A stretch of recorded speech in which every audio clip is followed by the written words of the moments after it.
Hey, and if you're wondering, hey Joe, would you do this if it was your door? Yes, I would.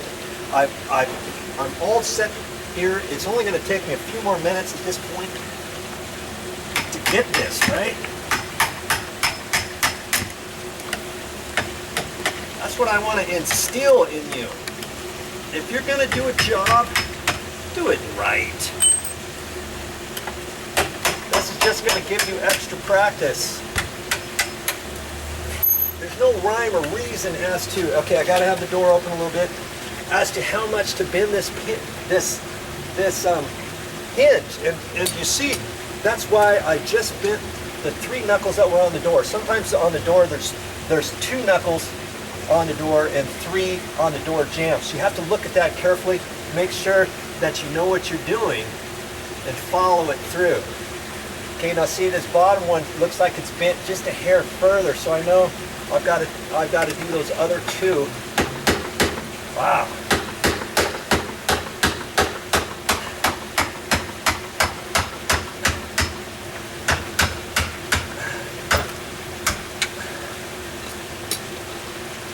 And another thing, don't turn your back on the door that doesn't have any hinge pins on it, because this could fall out of the door, out of the opening, and it could hurt somebody. That would be bad news. Bad news bears, baby. Okay, now I'm going to lift it, gently pull it off of there. That. Take it and swivel it. Yeah. Put this back down. This time I'm only going to concentrate on this top hinge.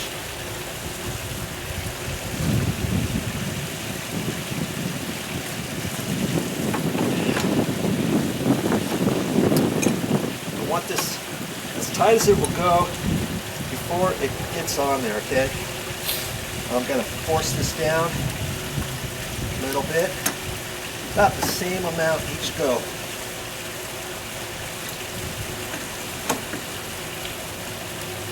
Got to do that one maybe. Big quick meander there. That looks good.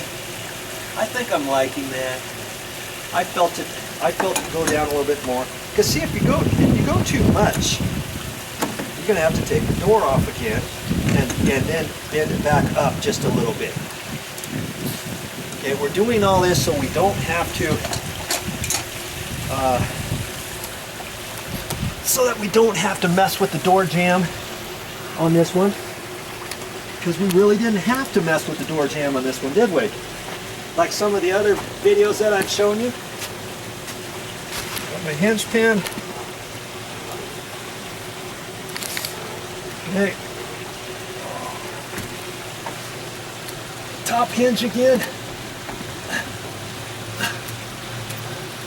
Just concerned about that top little bit. I know it has to come my way a little bit.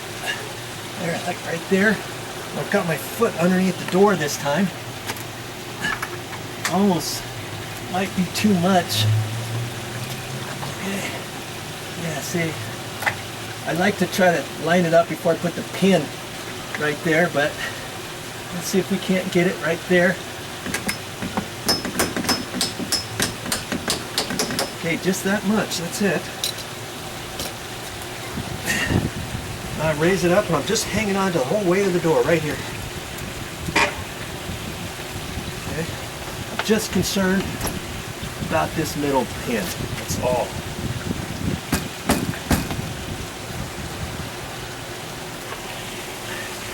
Making sure I have my NRP hinge pin on this one. Look at that. Went right on down, didn't it? Okay. This bottom one, I know I have to pull it out, so I'm going to pull out. See how much I can pull? See how that flexes right there at the bottom? Okay, so I can pull that. A little bit of a stretch.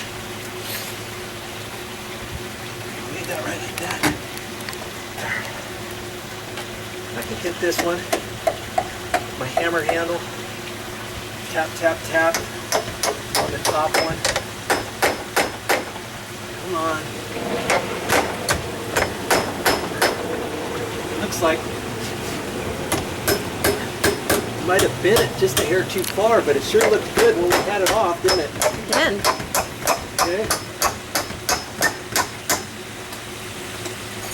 trying not to hit the paint there. This is all dirty, rusty stuff from my hammer and stuff. I'm going to try this way. Liking that, okay. Then I didn't have to rub on here. When I get all done, see, this is from the rust on the hinges. Got on my fingers. I'm going to have to clean all that up when I get done. That's part of the project. Clean up when you get done. Okay, we're going to close it.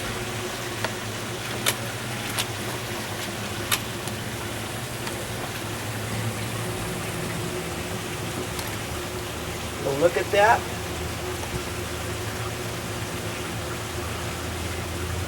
That almost looks like I'm in the same place.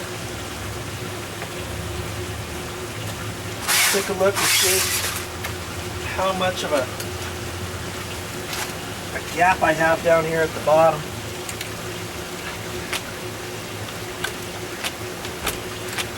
Okay. I'm liking that.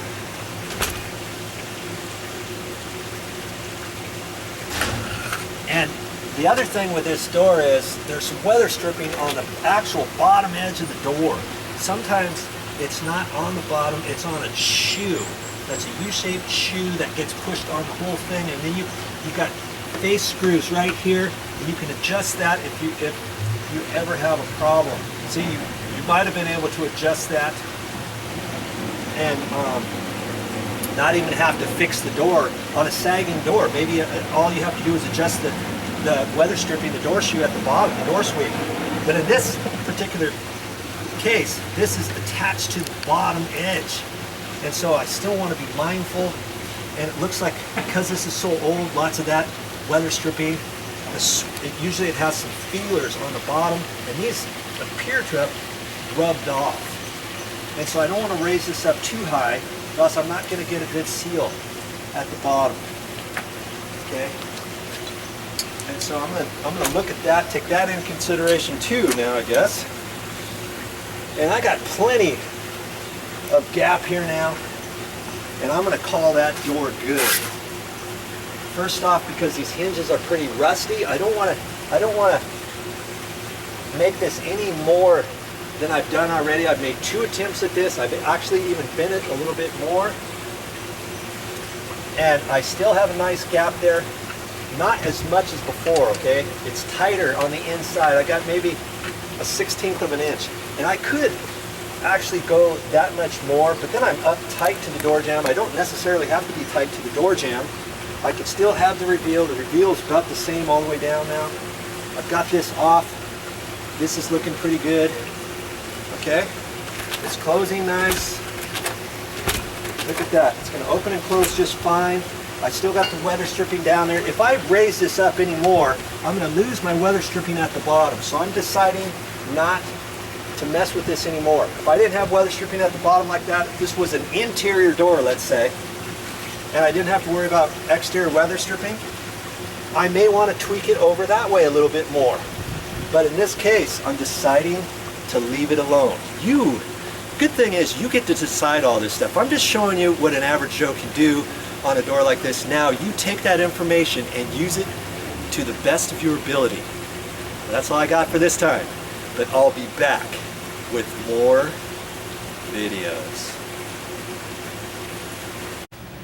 Hey, did you catch that? I told you this was the entire project, but you were thinking, hey Joe, what about the non-removable hinge pin, the little set screw? If you thought that, give yourself a gold star, because that wasn't the end of this whole video. And maybe I did that for your benefit. Maybe it wasn't because I happened to forget. Okay, now be real careful with that. And hold your mouth just right to get that back in there.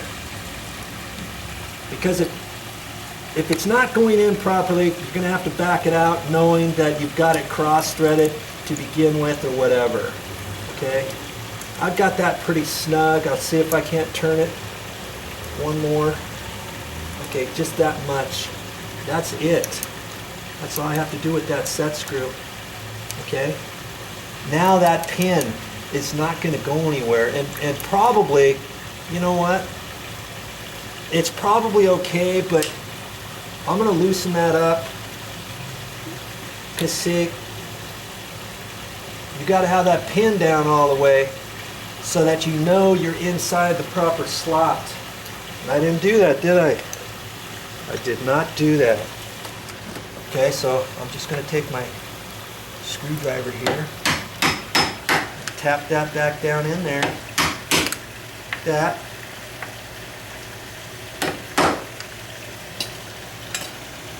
Okay, now I can put that little set screw in.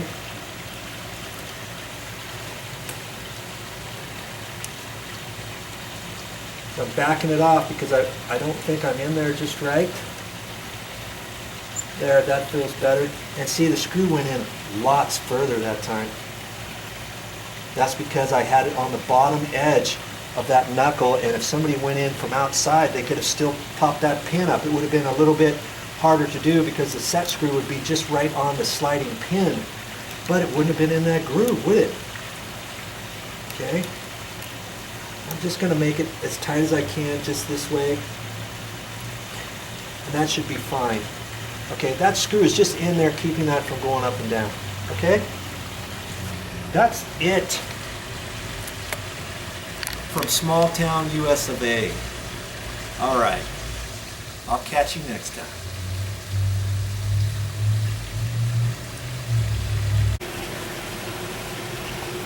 Joe, I have a question for you. The never-ending video. This is 3 times, but the 3rd time is a charm. Okay, what is it, Anna? I noticed on the very top hinge there, Yeah, it looks like it's not all the way down. that's right.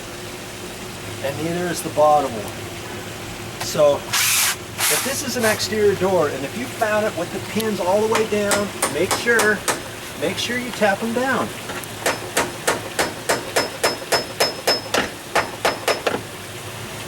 And if you feel uncomfortable hitting right next to there, you take a screwdriver or a nail set or something like that and do that. Now am I done with this project? No, I'm not. You remember, I got to clean all this stuff off. I'm not going to show that. You know how to clean that off. But when you leave a project, if you make a mess, if you grubby up the door from your dirty hinge, your rusty hands because of the hinge pins and all that kind of stuff, make sure you go the extra mile. Clean all this stuff up. Look at this door. See, I've got stuff on the edge of the door where I handled it. Even if I think I didn't handle it on this edge, I still want to clean up this edge because I've got my fingerprints everywhere on this door, don't I? Up here, down on the side from handling it sideways, over here on the door jamb itself, on the trim here. Okay, so I'm going to clean that up. Then I'm going to be done. But this is it for this video.